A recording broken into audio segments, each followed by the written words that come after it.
বাংলাদেশি কইতেন না স্যার, আমার বাংলাদেশি কইতেন না। আমি আইনের থেকে বেশি বড় খিলঞ্জিয়া মানুষ আমি। আবার খিলঞ্জিয়া, আবার খিলঞ্জিয়া, খিলঞ্জিয়া তোর মুখের বাইরে এসে আচ্ছা কি কাম জানো? আচ্ছা বললাম কি কাম জানো? জয়নুদ্দিন ওহমিয়া। কি কাম জানো? কি কাম জানি না স্যার আমি। একেবারে লাইনের কাম, মোটরের কাম, পানির কাম, একেবারে ল্যাট্রিন সাফা করা পর্যন্ত সব কাম জানি স্যার আমি। ওই পানি মোটর কাম জানো?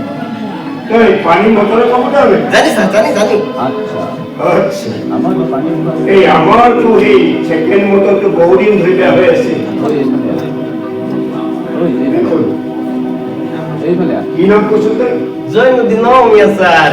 একটা কাম কর এতে কাম কর। কই পাপা আরে বাবা, ওর কি মানে তুমি কামত লগা বিচাৰিছা? রক র তই মনে মনে থাক তোকে মনে থাক। এই তুই একটা কাম কর এই তাকে কাম কর। এই ফেলে এই ফেলে যা। হ্যাঁ। একেবারে পিছফালে পানি একেবারে পিস করে পানি ট্যাঙ্কি দেখা হবে পানির ট্যাঙ্কি দেখে বলে পার। রাতেই মোটর করেছে তার মোটর তো আছে, পরিমাণ আছে পরিমাণ আছে। কি দেখাই দিবি কি তো ভালো করে দেখাই দিব কি করবো। যা যাও এবার তো যাইতেছি। পাপা আমি কিন্তু সিরিয়াস বিষয়